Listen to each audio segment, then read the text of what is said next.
राधे राधे। मेरे प्यारे भाइयों बहनों माताओं व बंधुओं, संस्कार की बातें चैनल में आपका स्वागत है। बंधुओं, आज फागुन मास में मैं आपके लिए लेकर आई हूँ शिव महापुराण की कथा। बंधुओं, फागुन मास में शिव पुराण सुनने का बहुत अधिक महत्व है। बंधुओं, जो मनुष्य भी फागुन मास में शिव महापुराण की इस कथा को सुनेंगे, भगवान शिव शंकर भोलेनाथ उनकी हर इच्छा पूरी करेंगे। बंधुओं, मन में पूर्ण विश्वास और सच्ची निष्ठा के साथ ही कथा को पूरी सुनना और सुनने के बाद कमेंट बॉक्स में हर हर महादेव, हर हर महादेव, हर हर महादेव अवश्य लिखना। बंधुओं, यदि आपने हमारे चैनल को अब तक सब्सक्राइब नहीं किया तो जरूर करें और बेल आइकन दबाना ना भूलें, ताकि आपको हमारी आने वाली सभी वीडियोस की जानकारी सबसे पहले हो सके। बंधुओं, वीडियो को पूरी सुनने के बाद कमेंट बॉक्स में जय शिव शंकर भोलेनाथ जरूर लिखें। बोलो शिव शंकर भोलेनाथ की जय हो। ब्रह्मा जी कहते हैं, नारद, पूर्व काल में समस्त महात्मा मुनि प्रयाग में एकत्र हुए। वहां सम्मिलित हुए उन सब महात्माओं का विधि विधान से एक बहुत बड़ा यज्ञ हुआ।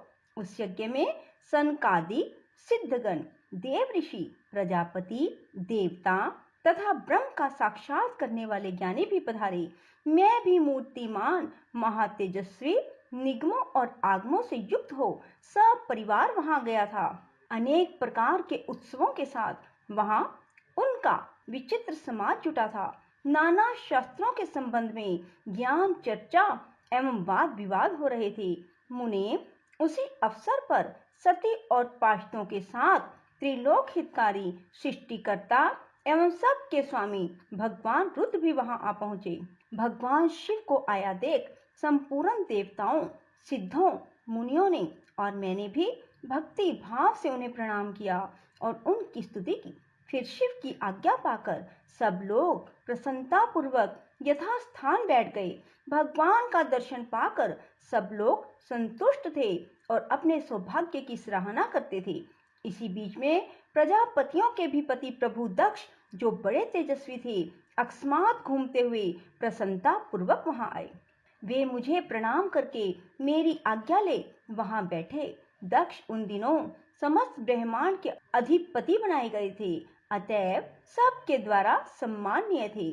परंतु अपने इस गौरवपूर्ण पद को लेकर उनके मन में बड़ा अहंकार था, क्योंकि वे तत्व ज्ञान से शून्य थे। उस समय समस्त देव ऋषियों ने नतमस्तक हो स्तुति और प्रणाम के द्वारा दोनों हाथ जोड़कर उत्तम तेजस्वी दक्ष का आदर सत्कार किया। परंतु जो नाना प्रकार के लीला विहार करने वाले सबके स्वामी और उत्कृष्ट लीलाकारी स्वतंत्र परमेश्वर हैं, उन परमेश्वर ने उस समय दक्ष को मस्तक नहीं झुकाया। वे अपने आसन पर बैठे रह गए। महादेव जी को वहां मस्तक झुकाते ना देख मेरे पुत्र प्रजापति दक्ष मन ही मन अप्रसन्न हो गए। उन्हें रुद्र पर सहसा क्रोध हो आया। वे ज्ञान शून्य तथा महान अहंकारी होने के कारण महाप्रभु रुद्र को क्रोध दृष्टि से देखकर सबको सुनाते हुए उच्च स्वर से कहने लगे। दक्ष ने कहा, ये सब देवता, असुर, श्रेष्ठ ब्राह्मण, ऋषि मुझे विशेष रूप से मस्तक झुकाते हैं, परंतु वह जो प्रेतों और पिशाचों से घिरा हुआ महामनस्वी बनकर बैठा है, वह दुष्ट मनुष्य के समान क्यों मुझे प्रणाम नहीं करता? शमशान में निवास करने वाला यह निर्लज जो मुझे इस समय प्रणाम नहीं करता, उसका क्या कारण है? इसके वेदोक्त कर्म लुप्त हो गए हैं। यह भूतों और पिशाचों से सेवित हो मतवाला बना फिरता है और शास्त्रीय विधि की अवहेलना करके नीति मार्ग को सदा कलंकित किया करता है। इसके साथ रहने वाले या इसका अनुसरण करने वाले लोग पाखंडी, दुष्ट, पापाचारी और ब्राह्मण को देखकर उदंडता पूर्वक उसकी निंदा करने वाले होते हैं। यह स्वयं ही स्त्री में आसक्त रहने वाला रति कर्म में ही दक्ष है, अतः मैं इसे शाप देने को उद्यत हूँ। यह रुद्र चारों वर्णों से पृथक और कुरूप है, इसे यज्ञ से बहिष्कृत कर दिया जाए। यह शमशान में निवास करने वाला उत्तम कुल और जन्म से हीन है, इसलिए देवताओं के साथ यह यज्ञ में भाग ना पाए। ब्रह्मा जी कहते हैं, नारद, दक्ष की कही हुई यह बात सुनकर भृगु आदि बहुत से महर्षि रुद्रदेव को दुष्ट मानकर देवताओं के साथ उनकी निंदा करने लगे। दक्ष की बात सुनकर नंदी को बड़ा रोष हुआ। उनके नेत्र चंचल हो उठे और वे दक्ष को शाप देने के विचार से तुरंत इस प्रकार बोले। नंदीश्वर ने कहा, अरे रे महामूढ़, दुष्ट बुद्धि शठ दक्ष, तूने मेरे स्वामी महेश्वर को यज्ञ से बहिष्कृत क्यों कर दिया? जिनके स्मरण मात्र से यज्ञ सफल और तीर्थ पवित्र हो जाते हैं, उन्हीं महादेव जी को तूने शाप कैसे दे दिया? दुर्बुद्धि दक्ष, तूने ब्राह्मण जाति की चपलता से प्रेरित हो इन रुद्रदेव को व्यर्थ ही शाप दे डाला है। महाप्रभु रुद्र सर्वथा निर्दोष हैं, तथापि तूने व्यर्थ ही उनका उपहास किया है। ब्राह्मण अधम, जिन्होंने इस जगत की सृष्टि की, जो इसका पालन करते हैं और अंत में जिनके द्वारा इसका संहार होगा, उन्हीं इन महेश्वर रूप को तूने शाप कैसे दे दिया? नंदी के इस प्रकार फटकारने पर प्रजापति दक्ष रोष से आग बबूला हो गई और उन्हें श्राप देते हुए बोले, अरे रुद्रगणों, तुम सब लोग वेद से बहिष्कृत हो जाओ, वैदिक मार्ग से भ्रष्ट और महर्षियों द्वारा परित्यक्त हो पांडववाद में लग जाओ और शिष्टाचार से दूर रहो। सिर पर जटा और शरीर में भस्म एवं हड्डियों के आभूषण धारण करके मद्यपान में आसक्त रहो। जब दक्ष ने शिव के पार्षदों को इस प्रकार शाप दे दिया, तब उस शाप को सुनकर शिव के प्रिय भक्त नंदी अत्यंत रोष के वशीभूत हो गए। शीलाद पुत्र नंदी भगवान शिव के प्रिय पार्षद और तेजस्वी हैं। वे गर्व से भरे हुए महादुष्ट दक्ष को तत्काल इस प्रकार उत्तर देने लगे। नंदीश्वर बोले, अरे शठ दुर्बुद्धि दक्ष, तुझे शिव के तत्व का बिल्कुल ज्ञान नहीं है, अतः तूने शिव के पार्षदों को व्यर्थ ही शाप दिया है। अहंकारी दक्ष, जिनके चित्त में दुष्टता भरी है, उन भृगु आदि ने भी ब्राह्मणत्व के अभिमान में आकर महाप्रभु महेश्वर का उपहास किया है। अतः यहाँ जो भगवान रुद्र से विमुख तुझ जैसे दुष्ट ब्राह्मण विद्यमान है, उनको मैं रुद्र तेज के प्रभाव से ही शाप दे रहा हूँ। तुझ जैसे ब्राह्मण कर्म फल के प्रशंसक वेदवाद में फंसकर वेद के तत्व ज्ञान से शून्य हो जाए। ये ब्राह्मण सदा भोगों में तन्मय रहकर स्वर्ग को ही सबसे बड़ा पुरुषार्थ मानते हुए स्वर्ग से बढ़कर दूसरी कोई वस्तु नहीं है, ऐसा कहते रहें और काम तथा क्रोध, लोभ और मद से युक्त हो निर्लज्ज भिक्षुक बने रहे। कितने ही ब्राह्मण वेद मार्ग को सामने रखकर शूद्रों का यज्ञ कराने वाले और दरिद्र होंगे, सदा दान लेने में ही लगे रहेंगे। दूषित दान ग्रहण करने के कारण वे सब के सब नरकगामी होंगे। दक्ष, उनमें से कुछ ब्राह्मण तो ब्रह्म राक्षस भी होंगे, जो परमेश्वर शिव को सामान्य देवता समझकर उनसे द्रोह करता है। वह दुष्ट बुद्धि वाला प्रजापति दक्ष तत्व ज्ञान से विमुख हो जाए। यह विश्व सुख की इच्छा से कामना रूपी कपट से युक्त धर्म वाले गृहस्थ आश्रम में आसक्त रहकर कर्म कांड का तथा कर्म फल की प्रशंसा करने वाले सनातन वेदवाद का ही विस्तार करता रहे।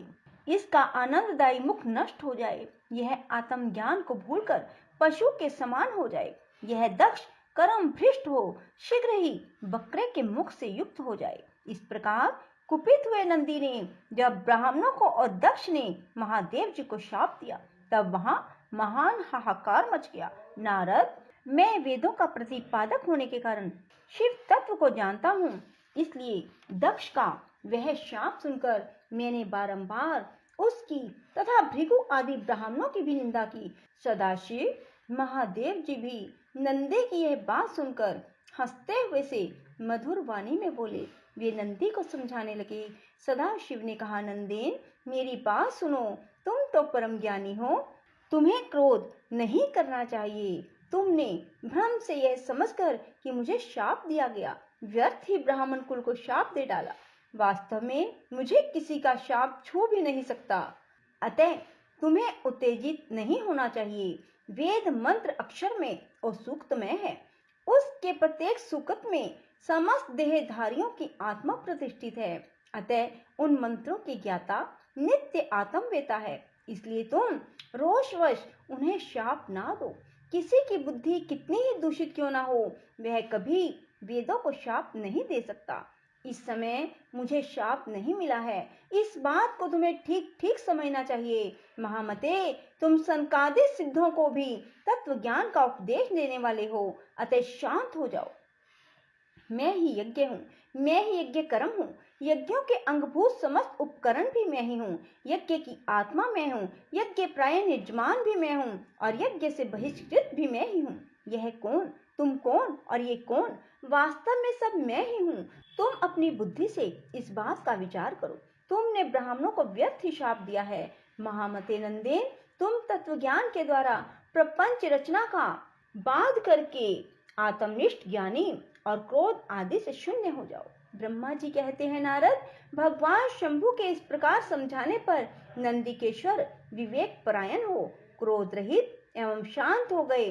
भगवान शिव भी अपने प्राण प्रिय पार्षद नंदी को शीघ्र ही तत्व का बोध कराकर प्रमथ गणों के साथ वहां से प्रसन्नता पूर्वक अपने स्थान को चल दिए। इधर रोषावेश से युक्त दक्ष भी ब्राह्मणों से घिरे हुए अपने स्थान को लौट गए, परंतु उनका चित्त शिवद्रोहों में ही तत्पर था। उस समय रुद्र को शाप दिए जाने की घटना का स्मरण करके दक्ष सदा महान रोष से भरे रहते थे।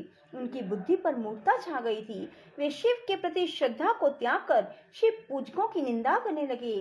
तात नारद, इस प्रकार परमात्मा शंभु के साथ दुर्व्यवहार करके दक्ष ने अपनी जिस दुष्ट बुद्धि का परिचय दिया था, वह मैंने तुम्हें सुना दिया।